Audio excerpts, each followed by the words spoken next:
Hi everyone, അസ്സലാമു അലൈക്കും. ഇന്ന് നമുക്ക് ബ്രേക്ക്ഫാസ്റ്റിനും അതുപോലെ തന്നെ ഡിന്നറിനൊക്കെ റെഡിയാക്കി എടുക്കാൻ പറ്റുന്ന നല്ലൊരു അടിപൊളി റൊട്ടി റെസിപ്പി ആയിട്ടാണ് വന്നിട്ടുള്ളത്. അപ്പോൾ ചപ്പാത്തിയൊക്കെ കഴിച്ച് മടുത്തെങ്കിൽ തീർച്ചയായിട്ടും ഇതൊന്ന് ട്രൈ ചെയ്ത് നോക്കണം കേട്ടോ. ഈ ഒരു റൊട്ടി നമ്മൾ റെഡിയാക്കി എടുക്കുന്നത് ഗോതമ്പ് പൊടി വെച്ചിട്ടാണ്. ഇനി നിങ്ങൾക്ക് വേണമെന്നുണ്ടെങ്കിൽ മൈദ വെച്ചിട്ടും ചെയ്യാം കേട്ടോ. അപ്പോൾ 2 കപ്പ് ഗോതമ്പ് പൊടിയാണ് ഞാനിവിടെ എടുത്തിട്ടുള്ളത്. 1.25 ടേബിൾ സ്പൂൺ പഞ്ചസാര ചേർത്ത് കൊടുക്കുക, ആവശ്യത്തിന് ഉപ്പ്, പിന്നെ വേണ്ടത് ഈസ്റ്റാണ്. 1 ടീസ്പൂൺ ഈസ്റ്റ് ചേർത്ത് കൊടുക്കുക. ഈസ്റ്റ് ചേർക്കുന്ന റെസിപ്പികളിലൊക്കെ ഞാൻ പറയാറുള്ളത് പോലെ തന്നെ നല്ല ഫ്രഷ് ഈസ്റ്റ് തന്നെ എടുക്കുക. അതായത് ഡേറ്റ് കഴിഞ്ഞതോ അല്ലെങ്കിൽ ഡേറ്റ് കഴിയാനായതായിട്ടുള്ള ഈസ്റ്റ് ഒന്നും എടുക്കരുത്, നല്ല ഈസ്റ്റ് തന്നെ എടുക്കുക. ഇനി ഇതിലേക്ക് ഒരു 3 ടീസ്പൂൺ ഓയിലാണ് ഒഴിച്ചു കൊടുത്തിട്ടുള്ളത്. ഇതെല്ലാം കൂടെ ചേർത്തിട്ട് നന്നായിട്ടൊന്ന് മിക്സ് ചെയ്ത് കൊടുക്കുക.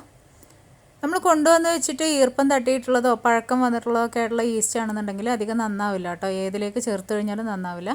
പിന്നെ ഇതിലേക്ക് കുഴക്കാൻ വേണ്ടിയിട്ട് ഞാൻ യൂസ് ചെയ്യുന്നത് പാലാണ്, ഇളം ചൂടുള്ള പാലാണ് കേട്ടോ. അപ്പോൾ ചൂട് ഒരുപാട് കൂടിപ്പോവരുത്, തണുത്ത പാലും ആവരുത്. അപ്പോൾ ഇനി പാലില്ലാന്നുണ്ടെങ്കിൽ അതിന് പകരം വെള്ളം ചേർത്താലും മതി, കുഴപ്പമൊന്നുമില്ല. പാൽ ചേർക്കുമ്പോൾ ഒന്നുകൂടെ ടേസ്റ്റ് ആയിരിക്കും. അപ്പോൾ നന്നായിട്ട് കുഴച്ചെടുത്തിട്ടുണ്ട്. ഇനി അതിന് മുകളിലേക്ക് അല്പം ഓയിലൊന്ന് സ്പ്രെഡ് ചെയ്ത് കൊടുത്തിട്ട് നമുക്കിതൊന്ന് റെസ്റ്റ് ചെയ്യാനായിട്ട് വെക്കാം. ഒരു 2 മണിക്കൂർ റെസ്റ്റ് ചെയ്യാനായിട്ട് മാറ്റി വെക്കാം. 1 മണിക്കൂർ കഴിയുമ്പോൾ തന്നെ നന്നായിട്ട് പൊങ്ങി വരും കേട്ടോ. അപ്പോൾ ഇതിപ്പോൾ 1.5 മണിക്കൂർ കഴിഞ്ഞിട്ടുള്ള മാവാണ്. അപ്പോൾ അത് നല്ലതായിട്ട് പൊങ്ങി വന്നിട്ടുണ്ട്. അപ്പോൾ ഇത് നന്നായിട്ടൊന്ന് കുഴച്ച് കൊടുക്കുക. നല്ലതായിട്ടൊന്ന് കുഴച്ച് ഒന്നും കൂടെ ഒന്ന് സോഫ്റ്റാക്കി എടുക്കുക. അതിനുശേഷം നമുക്ക് എത്ര റൊട്ടിയാണ് വേണ്ടത് അതിനനുസരിച്ച് നമുക്ക് ബോൾസ് ആക്കാം. പിന്നെ നമ്മൾ ചപ്പാത്തി തയ്യാറാക്കുന്നതിനേക്കാളും കുറച്ച് കട്ടിയിലാണ് കേട്ടോ നമ്മളിത് പരത്തിയെടുക്കുന്നത്. അപ്പോൾ അതുകൊണ്ട് തന്നെ ചപ്പാത്തിക്ക് നമ്മൾ എടുക്കുന്നതിനേക്കാളും കുറച്ച് വലിയ ബോളാണ് തയ്യാറാക്കേണ്ടത്. ഇനി നിങ്ങൾ ചെറിയ റൊട്ടിയാണ് റെഡിയാക്കി എടുക്കുന്നതെന്നുണ്ടെങ്കിൽ ചപ്പാത്തിക്ക് നമ്മൾ എടുക്കുന്ന അത്രയും വലുപ്പത്തിലുള്ള ബോളുകൾ തന്നെ റെഡിയാക്കി എടുത്താൽ മതി. അപ്പോൾ അതാ ഞാനിപ്പോൾ ഇവിടെ 10 ബോളാണ് ഈ ഒരു അളവിൽ നിന്ന് റെഡിയാക്കി എടുത്തിട്ടുള്ളത്. ഇനി ഇത് നമുക്ക് ആട്ടപ്പൊടി അല്ലെങ്കിൽ ഗോതമ്പ് പൊടി ചേർത്ത് തന്നെ ഒന്ന് ഇതിൻ്റെ ഒരു പലകയിലൊന്ന് സ്പ്രെഡ് ചെയ്ത് കൊടുത്തതിന് ശേഷം നമുക്കതൊന്ന് പരത്തിയെടുക്കാം. അപ്പോൾ പൊടി ഇട്ട് തന്നെയാണ് പരത്തിയെടുക്കുന്നത്. അപ്പോൾ നിങ്ങൾക്ക് ഇഷ്ടമുള്ള ഷേപ്പിൽ പരത്തിയെടുക്കാം കേട്ടോ. നീളത്തിലായിട്ട് പരത്തിയെടുക്കുകയാണെന്നുണ്ടെങ്കിൽ അത് ചുട്ട് കഴിഞ്ഞാൽ കാണാൻ നല്ല ഭംഗിയായിരിക്കും. എപ്പോഴും നമ്മളിങ്ങനെ ചപ്പാത്തി റൗണ്ട് ഷേപ്പിലൊക്കെ പരത്തിയിട്ട് തന്നെയാണല്ലോ ചെയ്യുന്നത്. അപ്പോൾ അതിൽ നിന്ന് ഡിഫറെൻ്റ് ആയിട്ട് തയ്യാറാക്കുന്ന സമയത്ത് നമുക്കത് ഷേപ്പിലൊന്ന് വ്യത്യാസം വരുത്താം. അപ്പോൾ ചുട്ടെടുക്കുമ്പോൾ കാണാൻ നല്ല ഭംഗിയായിരിക്കും. അപ്പോൾ ഞാൻ കുറച്ച് നീളത്തിൽ ഇത് പരത്തിയെടുക്കുന്നുണ്ട്.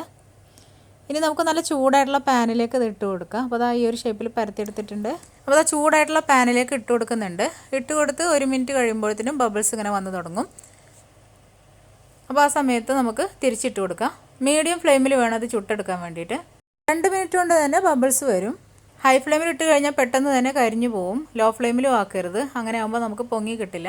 അപ്പോൾ മീഡിയം ഫ്ലെയിമിൽ ചുട്ടെടുക്കുക. തിരിച്ചു മറിച്ചൊക്കെ നമ്മൾ ചപ്പാത്തി ചെയ്യുന്ന പോലെ തന്നെ തിരിച്ചു മറിച്ചൊക്കെ ഇട്ട് കൊടുത്തിട്ട് നന്നായിട്ടങ്ങ് അത് പൊങ്ങി വരുന്ന സമയത്ത് നമുക്കത് ചട്ടിയിൽ നിന്നും മാറ്റാം.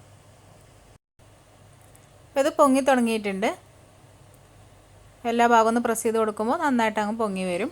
ഇനി നിങ്ങൾക്ക് ഇഷ്ടമാണെന്നുണ്ടെങ്കിൽ ഇതിലേക്ക് ബട്ടർ ഇതുപോലെ സ്പ്രെഡ് ചെയ്ത് കൊടുക്കുക. ഇഷ്ടമാണെന്നുണ്ടെങ്കിൽ മാത്രം ചേർത്ത് കൊടുത്താൽ മതി കേട്ടോ. അപ്പോൾ ബട്ടർ ചേർക്കുമ്പോൾ ഒരു പ്രത്യേക ടേസ്റ്റാണ്. അപ്പോൾ 2 സൈഡിലും നമുക്ക് ജസ്റ്റ് ഒന്ന് ബട്ടർ സ്പ്രെഡ് ചെയ്ത് കൊടുക്കാം.